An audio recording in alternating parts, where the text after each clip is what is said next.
மாமியா மருமக சண்டையில பொண்டாட்டிக்கு பேசுவானா ஆத்தாளுக்கு பேசுவானா? ஆம்பளை பிறக்கிறது தப்பு. பொம்பளை ஒண்ணுக்கு ஆகாம எனக்கு அதை செய்ய, இதை கொண்டு வா, அதை வாங்கிட்டு வா இப்படி சொன்னா ஒரு ஆம்பளை பையன் என்ன செய்வேன்? இப்ப இருக்கிறவங்க அப்பாடியோ சோறு காய்ச்ச கஷ்டப்படுறாளுங்க. உங்க ஆத்தா வந்து உட்காந்துக்கிட்டா, உங்க அப்பா நான் அக்கா தங்கச்சி வந்து உட்காந்துக்கிட்டா, அவளுக்கு நான் பொங்கி பொறிச்சு போட்டுக்கிட்டு இருக்கேன். நான் என்ன உன் வீட்டுல வேலைக்காரியா? இப்ப மில்லுக்கு போ, பள்ளிக்கூடத்துக்கு என்ன எல்ஏசியா எலுக்கேசி படிக்க 2 வயதுல பிள்ளைய வச்சு காப்பாற்ற முடியாம அங்க ஓடி பள்ளிக்கூடத்துல தள்ளிடுறாளுங்க. இதெல்லாம் பெரிய அநியாயம். இப்ப காதெல்லாம் தொட வேண்டியது இல்லை, காசுதான் அந்த வேலைக்கு படிக்கிறதுக்கு. காசு கட்டணும், காசு கட்டணும். நாங்க அந்த காலத்துல 8 புள்ள 9 புள்ள பெத்தோம். 9 பிள்ளைக்கும் சோறாக்கி கஞ்சியை காய்ச்சி வைப்போம். அது பாட்டு சாப்பிட்டு அது பாட்டுக்கு போறதுக்கு போகும். இப்ப அநியாயம் எல்கேசிங்கிறாங்க, பசு காசு கொடுக்கணுங்கிறாங்க. இப்ப 2க்கு மேல வேணாங்கிறா. இந்த 2 புள்ள தாங்கவே முடியல. 9 புள்ள நான் வச்சிருந்தனியா, 5 ஆம்பளை 3 பொம்பளை, 8 பேரு. 8 பிள்ளைகளும் எந்த பிரச்சனை இல்லாம போகும். இந்த என்ன ஆட்டா தண்ணியா? 8 பிள்ளையும் எந்த பிரச்சனை இருக்காது. அதுக வாடி சாப்பிடுங்க. அதுகளாம் நாங்க சின்ன பிள்ளைகளுக்கு குளிப்பாட்டுவோம், துவைப்போம். கம்மா பெருகினதுனால அதுக வாடி கம்மாயில போய் நீச்சல் அடிச்சு குளிச்சுட்டு வரும். இப்ப கம்மா எங்க பெரிய இருக்கு? உள்ளூர் பள்ளிக்கூடத்துல 1ஆம் பிள்ளை சேர்த்தா அதுல இருந்து படிச்சு பூரா வேலைகளுக்கு போயிருக்காங்க. இவளுக்கு என்ன எலுக்கிறா?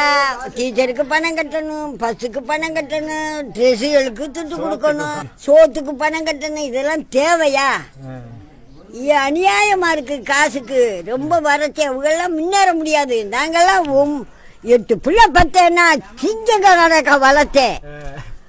பொம்பளை பிள்ளைகள சிங்கங்க கணக்கா பூரா மாப்பிள்ளைகளை பார்த்து கட்டி கொடுத்தேன்.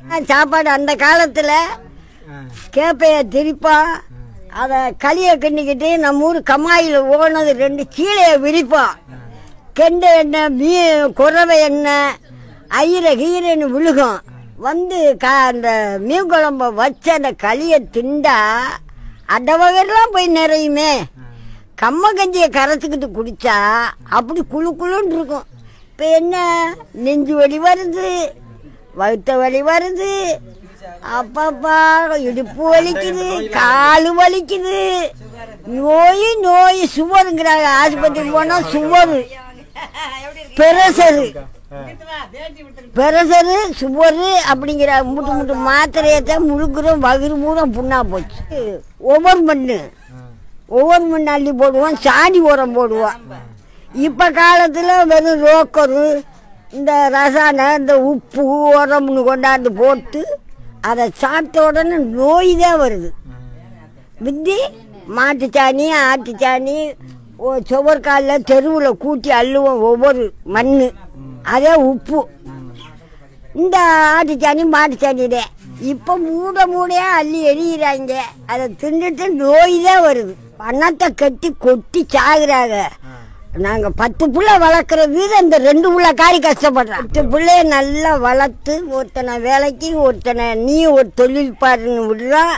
பொம்பளை பிள்ளையெல்லாம் கட்டி கொடுத்து அதுகளுக்கு பேரன் பேத்திகளுக்கு பார்த்து 3ஆம் தலைமுறை எடுத்துட்டேனியா. நானு இன்னும் சிங்கமா இருக்கனியா. வர சொல்லுங்க ஓட்டத்துக்கு. வயசு பிள்ளைகளை கூப்பிட்டு முடிக்க என்னை மீட்டு என்னை ஜெயிச்சு போறாளான்னு பார்ப்போம். ஏன்ட வர சொல்லுங்க. 70 வயசு, 72 வயசு ஆயிடுச்சு எனக்கு. களி, கம்மஞ்சோறு எல்லாம் தலை, வரகரிசி, இந்த சாப்பாடு தான் சாப்பிட்டா அவ்வளவு தெம்பா இருக்கும். இப்ப இருக்கிறவங்க அப்பாடியோ சோறு காய்ச்ச கஷ்டப்படுறாளுங்க. துணி துவைக்கிறதுக்கு எனக்கு வாஷிங் மிஷின் வாங்கி கொடு. எனக்கு உள்ள இருக்கிறதுக்கு என்னது ஏசி வேணுங்கிறாளுங்க. நாங்கெல்லாம் ஏசிலியா கிடந்தோம். போய் காட்டுல போய் களை எடுக்கிறது, மம்பட்டியை பிடிச்சி வெட்டுறது, அந்த வெள்ளாமையில மிளகாய நட்டா அதை பிறக்கிறது, நைட்டும் பகலும் உழைப்போம். நாங்க நல்லா வந்த எந்த நோய் இல்லாம இருக்கு. இப்ப இருக்கிறவனுங்கிற புருஷங்களை கொண்டு வந்து போடுங்கடோ. கஞ்சியாச்சி குடிக்க உடம்பெல்லாம் வலிக்குதுடா. துணிமணி துவைச்சு கொடுக்க எனக்கு வாஷிங் மிஷின் வாங்கி வை. இவ்வளவு செய்யறான். ஆம்பளை பையல சித்திர வர. ஆம்பளை பிறக்கிறதே தப்பு. பூரா அவளுக்கு அடிமை செய்யணும். ஆம்பளை பிறக்கிறதே தப்பு. பொம்பளை ஒண்ணுக்கு ஆகாம எனக்கு அதை செய்ய, இதை கொண்டு வா, அதை வாங்கிட்டு வா இப்படி சொன்னா ஒரு ஆம்பளை பையன் என்ன செய்வேன்? ஆம்பளை பையன் என்ன செய்வேன்? உங்க ஆத்தா வந்து உட்காந்துக்கிட்டா, உங்க அப்பா நான் அக்கா தங்கச்சி வந்து உட்காந்துக்கிட்டா, அவளுக்கு நான் பொங்கி பொறிச்சு போட்டுக்கிட்டு இருக்கேன், நான் என்ன உன் வீட்டு வேலைக்காரியா அப்படின்னு வந்தவ கேக்குறான். அப்ப இவன் நான் இருக்கையில அதுக்கு கொரோனாவுல வராம எங்க போகும்? நீ அதுக்கு சண்டை ஓட்ட, கொரோனா முடியும் தட்டிக்கு நம்ம வீட்டுல இருக்கட்டும் அப்படின்னு சொல்லி அவன் சொல்லி பார்ப்பேன். ஆனா இவ சட்டியை தூக்கி உடப்பா, கொட்டியை தூக்கி உடப்பா.